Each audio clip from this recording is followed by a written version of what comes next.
जय जगन्नाथ। आज यही कथा कौन साधारण राशिफल नुहे, कौन शास्त्रर केवल गोटे श्लोक नुहे कि आपण को खुशी करने कह जाउथबा किछि मिथ्या सांत्वना नुहे।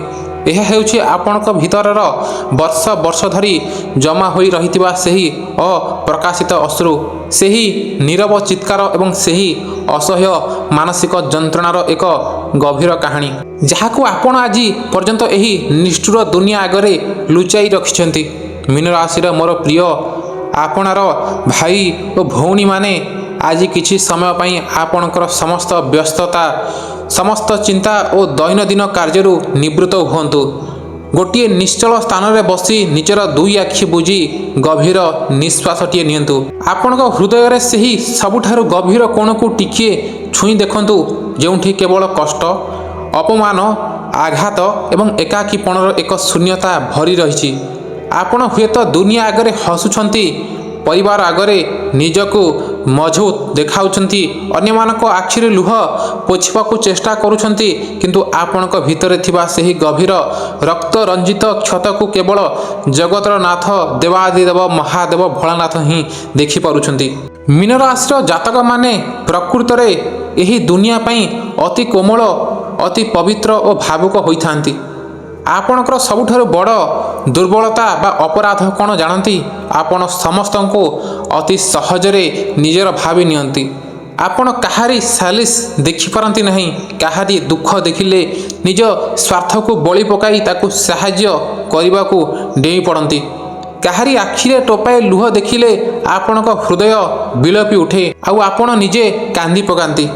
अन्यर व्यथा को निजर भावी निजर समय, निजर टंका, निजर शांति एवं निज आत्मसम्मान को भी बाजी लगाई दियंती, किंतु बदल रे आपण को कौन मिली? आपण जहाकू जेते श्रद्धा देले, जहाँ पई निजकू निशेष करदेले, सही व्यक्ति ही आपण को सबुठारु बड़ अवहेला कला। जहाकू निजर सबुठारु निकटतर भावी निज हृदयर गोपन कथा बांटिले, सही व्यक्ति ही आपणक दुर्बलतार सुजोग नहीं आपण को विषाक्त कथारे कठोर व्यवहार रे क्षत व्यक्षत कला। तेबे आपण को प्रतारणा मिलिला, केबे आपण को अविश्वासर पात्र हेबाकू पड़िला, तो केबे समाज और प्रियजनक आगरे गभीर अपमान सहिबाकू पड़िला। रातिर अंधार रे जेतेबेले सारा दुनिया निश्चिंत रे सोई पड़े, जेतेबेले कोठरीर संपूर्ण स्तब्धता स्थायी जाए, सेतेबेले आपण निज तकिए मुह गुंजी निशब्दरे कांदिछंती। आपणक कांदर शब्द जेपरी अन्य केही न शुणंतु, सेथिपई आपण निज ओठ को चापी धरिछंती। निज आखिरु झरी पड़ुथिबा तप्त अश्रु को निज हाथ में पोछि आपण शून्य को चाहि रहिछंती। हे ईश्वर, मोर भूल केउठी थिला? मु तो काहारी खराब चाहि नथिली, मु तो समस्तंकर भल पई निजको जाली देइथिली। तेबे मो भाग्य रे एते असह्य जंत्रणा काहेकि? काहेकि मो सह जड़ित सबु लोक मते केवल व्यवहार करी फोपाड़ी दियंती। गोटे पटे निज प्रियजन, निज संपर्कीय और सांग साथी ठारू मिलिथिबा हृदय भंगा आघात, आउ अन्य पटे क्यारियर, व्यवसाय और अर्थर निरंतर संघर्ष। गत किछि वर्ष बा किछि मास हेब आपणकर अवस्था एपरी होइछि जे जेते कठिन परिश्रम कले भी, जेते निष्ठा देखैले भी तार प्राप्य और श्रेय अन्य केही नहीं जाउछि। आपण दिन राति एक करी काम करुछंती, किंतु आपण को केवल निराशा, असफलता एवं आर्थिक अनाटन ही हाथ को आसुछि। आपण शारीरिक, मानसिक और आर्थिक स्तर रे संपूर्ण भांगी पड़िछंती। आपणक मनरे निराशा, भय और अवसादर एपरी एक कला बादल घोटी जाइछि जे केबे केबे मन भितर प्रश्न आसे, एमिति जीवन जीकी लाभ कौन? एठी केही तो मोर नाहांती। आपण जो छोट छोट स्वप्न देखुतिले, जो आशा रखितिले, से सबु गोटिए परे गोटिए काच परी आपणक आखि आगरे भांगी चूरमार हो जाउछि। आपण एकाकीपणर एक गभीर विषाक्त अंधकार भितरे गति करुछंती, जोंठी आपणक चित्कार शुणिबाकू केही नाहांती। आपणक कांधरे सांत्वनार हाथ रखिबाकू केही नाहांती। आपणकू मु अछि बोली कहिबाकू केही नाहांती। आपण विश्वास करी निजर निजस्व भावना को जहा हाथरे समर्पी देइथिले, सेमाने आपणकर निरीहता को आपणक दुर्बलता बोली भाबी नेले। ଆପଣ ନିଜ ଖୁସିକୁ ମାରି ଅନ୍ୟମାନଙ୍କ ମୁହଁରେ ହସ ଫୁଟାଇବାକୁ ଚେଷ୍ଟା କଲେ, କିନ୍ତୁ ସେହି ଲୋକମାନେ ଆପଣଙ୍କ ଦୁଃଖ ସମୟରେ ଆପଣଙ୍କ ସାଥ ଛାଡ଼ିଦେଲେ। ଆପଣଙ୍କ ଅଜସ୍ର ସମୟରେ ଅଫିସରେ, ବ୍ୟବସାୟରେ କିମ୍ବା ନିଜ ସମ୍ପର୍କରେ ଏପରି ପରିସ୍ଥିତିର ସାମ୍ନା କରିଛନ୍ତି ଯେଉଁଠି ନିଜର କୌଣସି ଭୁଲ ନଥାଇ ବି ଆପଣଙ୍କୁ ଦୋଷୀ ବୋଲି ପ୍ରମାଣିତ କରାଯାଇଛି। ଆପଣଙ୍କ ଚରିତ୍ର, ଆପଣଙ୍କ ନିଷ୍ଠା ଆଉ ଆପଣଙ୍କ ପରିଶ୍ରମକୁ ନେଇ ପ୍ରଶ୍ନ ଉଠାଯାଇଛି। ଆପଣ ସେତେବେଳେ ଚୁପ୍ ରହିଲେ, କାରଣ ଆପଣ ସମ୍ପର୍କକୁ ବଞ୍ଚାଇବାକୁ ଚାହୁଁଥିଲେ। ଆପଣ କାହା ସହ କଳହ କରିବାକୁ ଚାହୁଁନଥିଲେ, କିନ୍ତୁ ଆପଣଙ୍କର ଏହି ନୀରବତାକୁ ସେମାନେ ଆପଣଙ୍କ ଦୋଷର ସ୍ୱୀକୃତି ବୋଲି ଭାବିନେଲେ। ଏହିପରି ଭାବରେ ଆପଣ ନିଜ ଭିତରେ ପ୍ରତିଦିନ ସୋରିଷ ପରି ଜଳିଛନ୍ତି, ତିଳ ତିଳ ହୋଇ ମରିଛନ୍ତି। କେତେଥର ଆପଣ ଭାବିଛନ୍ତି ଯେ ସବୁକିଛି ଛାଡ଼ି କେଉଁଆଡ଼େ ବହୁତ ଦୂରକୁ ଚାଲିଯିବି, ଯେଉଁଠି ନା କେହି ଆପଣଙ୍କୁ ଜାଣିଥିବେ, ନା କେହି ଆପଣଙ୍କୁ ଆଘାତ ଦେଇପାରିବେ। ନିଜ ପରିବାରର ଦାୟିତ୍ୱ, ନିଜ ପ୍ରିୟଜନଙ୍କ ଭବିଷ୍ୟତ କଥା ଭାବି ଆପଣ ନିଜ ଲୁହକୁ ପିଇ ଯାଇଛନ୍ତି। ସକାଳ ହେଲେ ପୁଣି ଥରେ ସେହି ମିଛ ହସର ମୁଖା ପିନ୍ଧି ଦୁନିଆ ଆଗରେ ଠିଆ ହୋଇଛନ୍ତି। କାହାକୁ ବୁଝାଇବେ ଆପଣ କିଏ ଅଛି ଏ ଦୁନିଆରେ ଯିଏ ଆପଣଙ୍କ ବିନା କିଛି କହିବାରେ ଆପଣଙ୍କ ବ୍ୟଥାକୁ ବୁଝିପାରିବ? ସମସ୍ତେ କେବଳ ଆପଣଙ୍କ ଠାରୁ ଅପେକ୍ଷା ରଖନ୍ତି, ସମସ୍ତେ ଆପଣଙ୍କ ଠାରୁ ଦାବି କରନ୍ତି, କିନ୍ତୁ ଆପଣଙ୍କ ହୃଦୟ ଭିତରେ କେତେ ବଡ଼ ଶୂନ୍ୟତା ଅଛି ତାହା ଦେଖିବାକୁ କାହା ପାଖରେ ସମୟ ନାହିଁ। ନିଜର ରକ୍ତର ସମ୍ପର୍କୀୟମାନେ ମଧ୍ୟ ଆପଣଙ୍କର ଆବଶ୍ୟକତା ସମୟରେ ଆଖି ବୁଜି ଦେଇଛନ୍ତି। ଯେଉଁ ସାଙ୍ଗମାନଙ୍କ ପାଇଁ ଆପଣ ଦିନରାତି ଏକ କରିଦେଇଥିଲେ, ସେମାନେ ବି ଆଜି ଆପଣଙ୍କ ବାର୍ତ୍ତା କିମ୍ବା ଫୋନ୍ କଲ୍ର ଉତ୍ତର ଦେବାକୁ ପଛଘୁଞ୍ଚା ଦେଉଛନ୍ତି। ଯେତେବେଳେ ଆପଣଙ୍କ ପାଖରେ ସବୁକିଛି ଥିଲା, ସେତେବେଳେ ସମସ୍ତେ ଆପଣଙ୍କ ପାଖରେ ଧାଡ଼ି ବାନ୍ଧି ଠିଆ ହୋଇଥିଲେ, କିନ୍ତୁ ଆଜି ଯେତେବେଳେ ଆପଣଙ୍କ ଭାଗ୍ୟ ପରୀକ୍ଷା ନେଉଛି, ସେତେବେଳେ ଆପଣଙ୍କ ସାଥୀ ହେବାକୁ କେହି ନାହାନ୍ତି। ଏହି ନିଷ୍ଠୁର ପାର୍ଥିକ ଦୁନିଆ ଆପଣଙ୍କ କୋମଳ ହୃଦୟକୁ ପଥର ବନାଇ ଦେବାକୁ ଚେଷ୍ଟା କରିଛି। କିନ୍ତୁ ରୁହନ୍ତୁ, ଶୁଣନ୍ତୁ ମୀନରାଶିର ପ୍ରିୟ ଭାଇ ଓ ଭଉଣୀମାନେ, ଆଜି ଏହି ପବିତ୍ର ଶ୍ରାବଣ ମାସର ପାବନ ଅବସରରେ ନିଜକୁ ଶାନ୍ତ ରଖନ୍ତୁ। ଆପଣଙ୍କ ଆଖିରୁ ଯେଉଁ ପ୍ରତ୍ୟେକଟି ଲୁହ ଝରି ପଡ଼ିଛି ତାହା ନିଷ୍ଫଳ ଯିବ ନାହିଁ। ଶାସ୍ତ୍ର କହେ, ଯେତେବେଳେ ସାରା ଦୁନିଆ ଆପଣଙ୍କ ହାତ ଛାଡ଼ିଦିଏ, ଯେତେବେଳେ ମାନବୀୟ ସାହାରା ସମ୍ପୂର୍ଣ୍ଣ ଶେଷ ହୋଇଯାଏ, ସେତେବେଳେ ଦେବାଦିଦେବ ମହାଦେବ ନିଜର ଦୁଇ ବାହୁ ପ୍ରସାରି ଆପଣଙ୍କୁ ନିଜ କୋଳେଇ ନିଅନ୍ତି। ଶ୍ରାବଣ ମାସ ହେଉଛି ଜଳତତ୍ତ୍ୱର ମାସ, ଆଉ ମୀନ ହେଉଛି ବ୍ରହ୍ମାଣ୍ଡର ସବୁଠାରୁ ପବିତ୍ର ଜଳତତ୍ତ୍ୱର ରାଶି।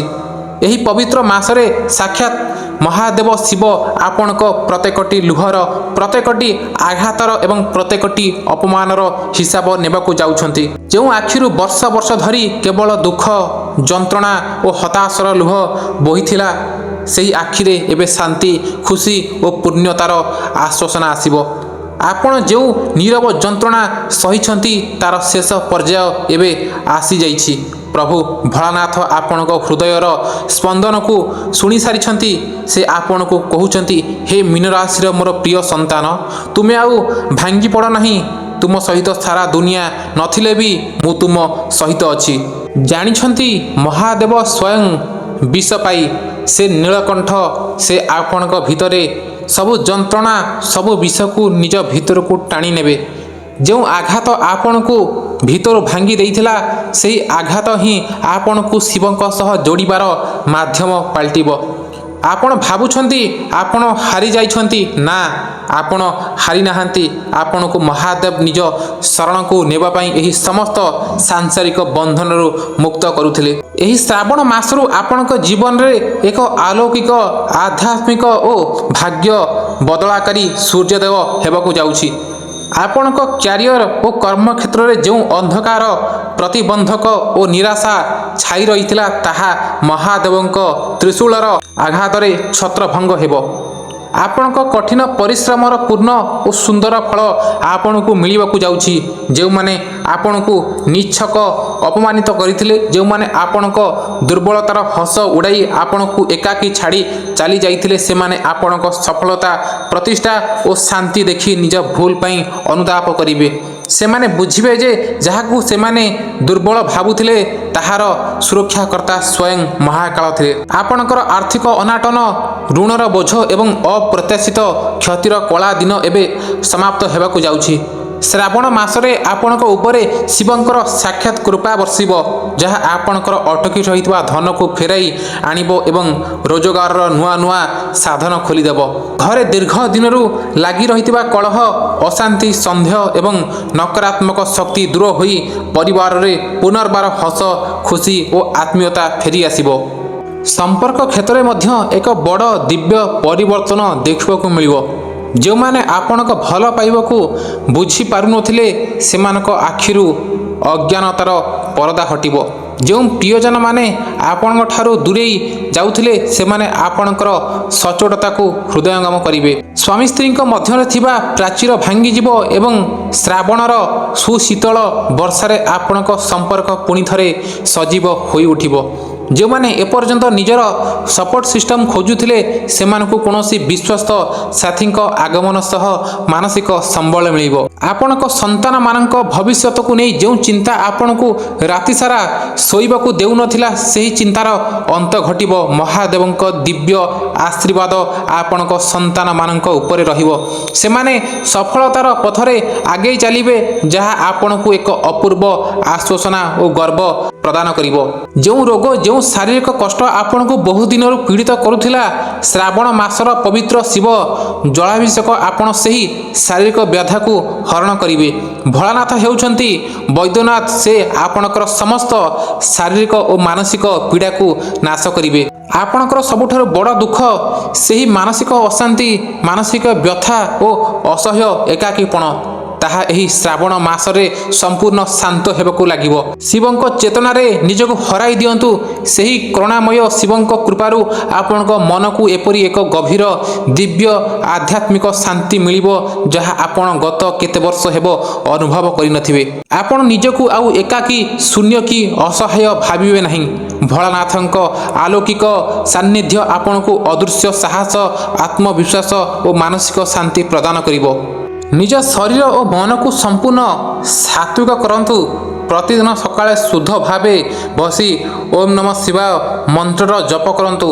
ସେହି ମନ୍ତ୍ରର ଗୁଞ୍ଜନ ଯେତେବେଳେ ଆପଣଙ୍କ ଶରୀରର ପ୍ରତ୍ୟେକଟି କୋଷରେ ପ୍ରବେଶ କରିବ, ସେତେବେଳେ ଆପଣଙ୍କ ଭିତରେ ଥିବା ସମସ୍ତ ନକାରାତ୍ମକ, ସମସ୍ତ ଭୟ ଏବଂ ସମସ୍ତ ବିଷାଦ ଜଳି ଭସ୍ମ ହୋଇଯିବ।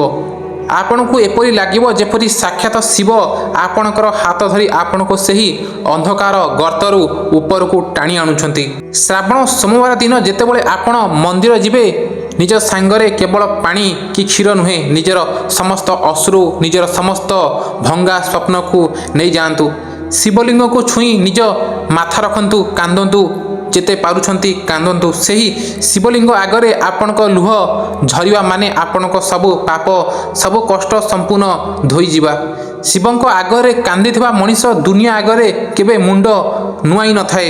ତେଣୁ ଏହି ପବିତ୍ର ଶ୍ରାବଣ ମାସରେ ଆପଣଙ୍କର ସମସ୍ତ ଯନ୍ତ୍ରଣା, ସମସ୍ତ ହତାଶା, ସମସ୍ତ ଗୁପ୍ତ ଅଶ୍ରୁ ଏବଂ ନିଜ ହୃଦୟର ସମସ୍ତ ଭାରକୁ ନେଇ ଶିବଲିଙ୍ଗଙ୍କ ଚରଣରେ ସମ୍ପୂର୍ଣ୍ଣ ସମର୍ପି ଦିଅନ୍ତୁ। ପ୍ରତି ସୋମବାର ଶିବଲିଙ୍ଗ ଉପରେ ଟୋପାଏ କଞ୍ଚା କ୍ଷୀର, ସାମାନ୍ୟ ଗଙ୍ଗା ଜଳ ଓ କେଶର ଢାଳିଲା ବେଳେ ମନେ ମନେ ନିଜକୁ ଶିବଙ୍କ ହାତରେ ସମର୍ପି ଦିଅନ୍ତୁ ଏବଂ କହନ୍ତୁ, ହେ ମୋର ପ୍ରଭୁ, ମୋର ପ୍ରାଣନାଥ, ମୋର ସବୁ ଦୁଃଖ, ସବୁ ପାପ, ସବୁ କ୍ଷତ ଆଜିଠାରୁ ତୁମର 108ଟି ବେଲପତ୍ରରେ ଶ୍ୱେତ ଚନ୍ଦନରେ ରାମ ଲେଖି ଶିବଙ୍କୁ ସମର୍ପଣ କରନ୍ତୁ ଏବଂ ନିଜ ହୃଦୟର ବ୍ୟଥା ପ୍ରଭୁଙ୍କ ଆଗରେ ନିଃସଙ୍କୋଚରେ ବୋଲି କୁହନ୍ତୁ। କୌଣସି ଭୋକା, ଗରିବ କିମ୍ବା ଅସହାୟ ବ୍ୟକ୍ତିଙ୍କୁ କିଛି ଆହାର ବା ହଳଦିଆ ବସ୍ତ୍ର ଦାନ କରନ୍ତୁ। ଏହା ଆପଣଙ୍କ ସମସ୍ତ ପ୍ରାକ୍ତନ ଦୋଷ, ଗ୍ରହ ପୀଡ଼ା ଓ ନକାରାତ୍ମକକୁ ଜଳାଇ ଭସ୍ମ କରିଦେବ। ମୀନ ରାଶିର ଭାଇ ଭଉଣୀମାନେ ନିଜ ଆଖିରୁ ଲୁହ ପୋଛି ଦିଅନ୍ତୁ। ଆପଣ ଅସହାୟ ନୁହନ୍ତି, ଆପଣ ଏକା ନୁହନ୍ତି। ବ୍ରହ୍ମାଣ୍ଡର ମାଲିକ ମହାଦେବ ସ୍ୱୟଂ ଆପଣଙ୍କ ହାତ ଧରି ସାରିଛନ୍ତି। ଏହି ଶ୍ରାବଣ ମାସ ଆପଣଙ୍କ ପାଇଁ କ୍ରନ୍ଦନ କିମ୍ବା ଶୋକର ନୁହେଁ, ବରଂ ଶୁଭକାଳ, ଅପାର ସମୃଦ୍ଧି, ପରମ ଶାନ୍ତି ଓ ଭାଗୋଦୟର ଶୁଭ ସୂଚନା ନେଇ ଆସିଛି।